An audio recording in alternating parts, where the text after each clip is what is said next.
ಡಿಕೆಶಿ ಬೆನ್ನಲ್ಲೇ ಸಹೋದರನ post ಮಾರ್ಮಿಕ post ಮಾಡಿದ್ದಾರೆ ಡಿಕೆ ಸುರೇಶ್.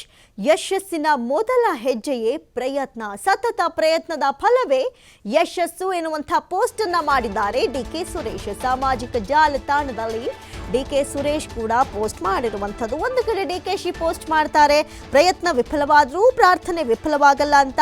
ಅದರ ಬೆನ್ನಲ್ಲೇ ಇದೀಗ ಯಶಸ್ಸಿನ ಮೊದಲ ಹೆಜ್ಜೆಯೇ ಪ್ರಯತ್ನ ಅಂತ ಡಿಕೆ ಸುರೇಶ್ ಅವರು ಕೂಡ ಪೋಸ್ಟ್ ಮಾಡಿದ್ದಾರೆ. ನೋಡಿ, ಈಗ ಈ ಒಂದು ಅಣ್ಣ ತಮ್ಮಂದಿರ ಪೋಸ್ಟ್ ಏನಿದೆ ಇದು ರಾಜಕೀಯದಲ್ಲಿ ಮತ್ತಷ್ಟು ಕುತೂಹಲ, ಮತ್ತಷ್ಟು ಪ್ರಶ್ನೆಯನ್ನ ಹುಟ್ಟು ಹಾಕುವಂಥ ಮಾರ್ಮಿಕ ಪೋಸ್ಟ್ಗಳಿತು.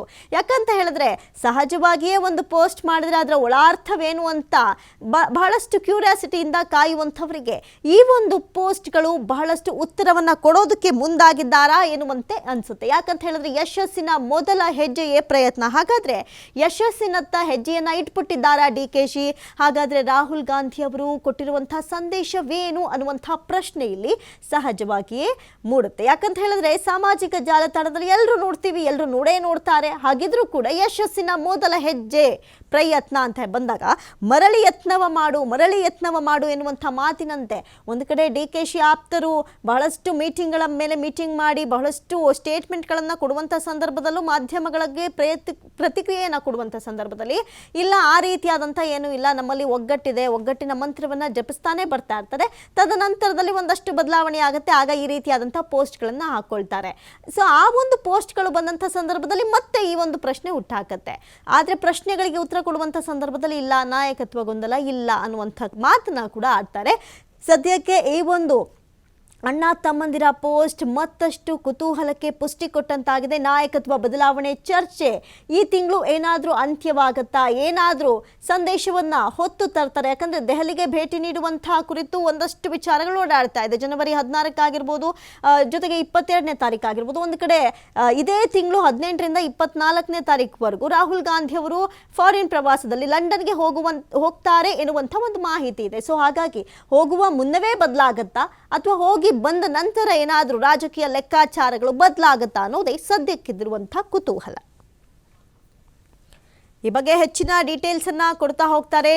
ಲೈವ್ ಅಲ್ಲಿ ಜಾಯಿನ್ ಆಗ್ತಾ ಇದ್ದಾರೆ ಶಿವಕುಮಾರ್. ಶಿವಕುಮಾರ್, ನಾವು ಗಮನಿಸುವಂತೆ ಈಗ ಡಿಕೆಶಿ ಪಟ್ಟು ಬಿಡ್ತಾ ಇಲ್ಲ, ಸಿಎಂ ಪಟ್ಟ ಬಿಡ್ತಾ ಇಲ್ಲ. ಆದ್ರೆ ನಿನ್ನೆ ಮಾತನಾಡಿರುವಂತಹ ಒಂದಷ್ಟು ಮಾತುಕತೆ, ಆಗೊಂದು ಗುಪ್ತ ಸಮಾಲೋಚನೆ ಬಹಳಷ್ಟು ಕ್ಯೂರಿಯಾಸಿಟಿಯನ್ನ ಬಿಲ್ಡ್ ಮಾಡಿರೋದಂತೂ ಸತ್ಯ. ಸದ್ಯಕ್ಕೆ ಇವಾಗಿನ ಈ ಪೋಸ್ಟ್ಗಳು ಏನೆಲ್ಲ ರಾಜಕೀಯ ಲೆಕ್ಕಾಚಾರದಂತೆ ಕಾಣಿಸ್ತಾ ಇದೆ ಅಂತ?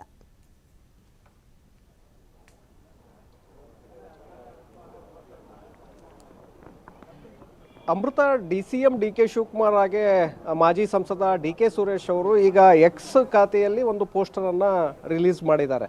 ಅಂದರೆ ಪ್ರಾರ್ಥನೆ ವಿಫಲ ಆಗೋದಿಲ್ಲ ಅಂಥೇಳಿ. ಸೊ ಹಿಂದಿನಿಂದಲೂ ಕೂಡ ಅವರು ಅದೇ ರೀತಿಯಾಗಿ ಹೇಳ್ಕೊಂಡು ಬರ್ತಾ ಇದ್ದಾರೆ, ಪ್ರಯತ್ನಗಳು ವಿಫಲ ಆಗ್ಬೋದು ಆದರೆ ಪ್ರಾರ್ಥನೆ ವಿಫಲ ಆಗೋದಿಲ್ಲ, ಅದು ಇವತ್ತಲ್ಲ ನಾಳೆ ಫಲಿಸುತ್ತೆ ಅಂಥೇಳಿ. ಅಂದರೆ ಇದರ ಅರ್ಥ ಏನು ಅನ್ನುವಂಥದ್ದನ್ನು ಕೂಡ ನಂಗೆ ಗಮನಿಸಬೇಕಾಗತ್ತೆ. ನಿನ್ನೆಯಷ್ಟೇ ಮೈಸೂರಿಗೆ ಬಂದಂತಹ ರಾಹುಲ್ ಗಾಂಧಿ ಅವರನ್ನು ಕೆಲವೇ ನಿಮಿಷಗಳು ಇದ್ದಿದ್ದು ಮೈಸೂರಿನಲ್ಲಿ. ಆ ಸಂದರ್ಭದಲ್ಲಿ CM ಸಿದ್ದರಾಮಯ್ಯ ಅವರು ಕೂಡ ಭೇಟಿಯನ್ನು ಮಾಡ್ತಾರೆ, DCM ಡಿ ಕೆ ಶಿವಕುಮಾರ್ ಅವರು ಕೂಡ ಅವರನ್ನು ಭೇಟಿ ಮಾಡ್ತಾರೆ. ಇಬ್ಬರು ನಾಯಕರ ಜೊತೆ ಪ್ರತ್ಯೇಕವಾಗಿ 1-2 ನಿಮಿಷಗಳ ಕಾಲ ರಾಹುಲ್ ಗಾಂಧಿ ಅವರು ಮಾತುಕತೆಯನ್ನು ನಡೆಸ್ತಾರೆ. ಆ ಸಂದರ್ಭದ ಒಂದು ಕಡೆ ಸಿದ್ದರಾಮಯ್ಯ ಅವರು ಸಚಿವ ಸಂಪುಟ ಪುನಾರಚನೆಗೆ ಸಂಬಂಧಪಟ್ಟಂತೆ ಅವಕಾಶವನ್ನು ಮಾಡಿಕೊಡ್ಬೇಕು ಅನ್ನುವಂಥ ಬೇಡಿಕೆಯನ್ನು ರಾಹುಲ್ ಗಾಂಧಿ ಅವರ ಮುಂದೆ ಇಟ್ಟರೆ, ಡಿ ಕೆ ಶಿವಕುಮಾರ್ ಅವರು CM ವಿಚಾರದ ಬಗ್ಗೆ ರಾಹುಲ್ ಗಾಂಧಿ ಅವರ ಬಳಿ ಪ್ರಸ್ತಾಪವನ್ನು ಮಾಡ್ತಾರೆ. ಆದರೆ ಕೇವಲ 1-2 ನಿಮಿಷಗಳ ಕಾಲ ಅಲ್ಲಿ ಸಮಯಾವಕಾಶಗಳು ಇರೋದ್ರಿಂದ ಯಾವುದೇ ಚರ್ಚೆಗಳಲ್ಲಿ ಆಗೋದಿಲ್ಲ. ಯಾಕೆಂದರೆ ಅಷ್ಟು ಈಸಿ ಅಲ್ಲ.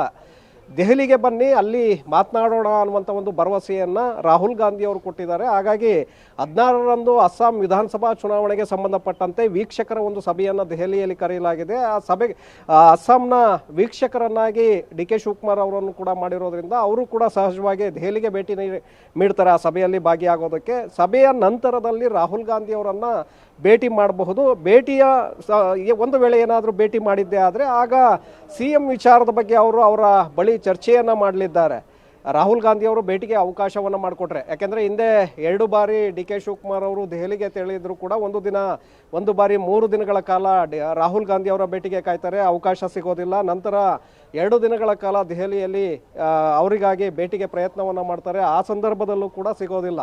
ಸೊ ಹಾಗಾಗಿ ಈಗ ಭೇಟಿಗೆ ಅವಕಾಶ ಸಿಗುತ್ತಾ ಹೇಗೆ ಅನ್ನುವಂಥದ್ದನ್ನು ನೋಡಬೇಕಾಗತ್ತೆ. 17 ಇಲ್ಲವೇ 18ರಂದು ಮುಖ್ಯಮಂತ್ರಿಗಳು ಕೂಡ ದೆಹಲಿಗೆ ತೆರಳ್ತಾ ಇದ್ದಾರೆ. ಅವರು ಕೂಡ ರಾಹುಲ್ ಗಾಂಧಿ ಅವರನ್ನು ಭೇಟಿ ಮಾಡಿ ಸಚಿವ ಸಂಪುಟ ಪುನಾರಚನೆಗೆ ಸಂಬಂಧಪಟ್ಟಂತೆ ಅವರ ಜೊತೆ ಚರ್ಚೆಯನ್ನು ಮಾಡಲಿದ್ದಾರೆ ಅನ್ನುವಂಥ ಮಾಹಿತಿಗಳಿದೆ. ಸೊ ಈಗ ಪ್ರಸಕ್ತ ಸಂದರ್ಭದಲ್ಲಿ ರಾಹುಲ್ ಗಾಂಧಿ ಅವರು ಈ CM ಕುರ್ಚಿ ವಿಚಾರ ಇರ್ಬೋದು ಅಥವಾ ಸಂಪುಟ ಪುನಾರಚನೆ ವಿಚಾರ ಇರ್ಬೋದು, ಇದರ ಬಗ್ಗೆ ಅವರು ನಿರ್ಧಾರವನ್ನು ತೆಗೆದುಕೊಳ್ತಾರ ಅನ್ನುವಂಥದ್ದನ್ನು ಗಮನಿಸಿದಾಗ ಬಹಳ ಕಷ್ಟ ಇದೆ. ಯಾಕೆಂದರೆ ಅಸ್ಸಾಂ ವಿಧಾನಸಭಾ, ಅಸ್ಸಾಂ ಇರಬಹುದು, ಪಶ್ಚಿಮ ಬಂಗಾಳ, ತಮಿಳುನಾಡು, ಪುದುಚೇರಿ, ಕೇರಳ ವಿಧಾನಸಭಾ ಚುನಾವಣೆಗಳು ಈಗ ಹತ್ತಿರ ಆಗ್ತಾ ಇರೋದ್ರಿಂದ ಮುಂದಿನ ಏಪ್ರಿಲ್ ಮೇ ನಂತರದಲ್ಲಿ ಡಿಸೆಂಬರ್ವರೆಗೆ ಚುನಾವಣೆಗಳು ಇದೆ. ಅದರ ಜೊತೆಗೆ ರಾಜ್ಯದಲ್ಲಿ ಗ್ರೇಟರ್ ಬೆಂಗಳೂರಿಗೆ ಚುನಾವಣೆ ಆಗಬೇಕಾಗತ್ತೆ, ಪಾಲಿಕೆಗೆ ಚುನಾವಣೆ ಆಗತ್ತೆ, ಹಾಗೆ ಜಿಲ್ಲಾ ಪಂಚಾಯತ್, ತಾಲೂಕ್ ಪಂಚಾಯತ್ ಚುನಾವಣೆಗಳು ಕೂಡ ಬರ್ತಾ ಇದೆ. ಸೊ ಇಂತಹ ಸಂದರ್ಭದಲ್ಲಿ ಒಂದು ವೇಳೆ ಏನಾದರೂ ನಾಯಕತ್ವ ಬದಲಾವಣೆಯನ್ನು ಮಾಡುವಂತಹ ನಿರ್ಧಾರಕ್ಕೆ ಬಂದರೆ ಇಲ್ಲಿ ಚುನಾವಣೆಗಳ ಮೇಲೆ ಎಫೆಕ್ಟ್ ಆಗತ್ತೆ. ಸೊ ಹಾಗಾಗಿ ಈಗ ಸದ್ಯಕ್ಕೆ ಯಾವುದೂ ಕೂಡ ಅಂತಹ ನಿರ್ಧಾರಗಳನ್ನು ತೆಗೆದುಕೊಳ್ಳೋದಿಲ್ಲ ಅನ್ನುವಂಥ ಮಾಹಿತಿಗಳಿದೆ. ಆದರೆ ಇಬ್ಬರೂ ನಾಯಕರು ರಾಹುಲ್ ಗಾಂಧಿ ಅವರನ್ನು ಭೇಟಿ ಮಾಡೋದ್ರಿಂದ ಸಹಜವಾಗಿ ಕುತೂಹಲಗಳು ಕೂಡ ಇದೆ, ಏನೆಲ್ಲ ಚರ್ಚೆ ಆಗಬಹುದು ಹೇಗೆ ಅಂತೇಳಿ. ಆದರೆ ಭೇಟಿ ಆಗತ್ತಾ ಹೇಗೆ ಅನ್ನುವಂಥದ್ದು ನಂತರದಲ್ಲಿ ಇದು ಗೊತ್ತಾಗತ್ತೆ. ಅಮೃತ, ಥ್ಯಾಂಕ್ ಯು ಶಿವು, ತಮ್ಮೆಲ್ಲ ಮಾಹಿತಿಗಾಗಿ.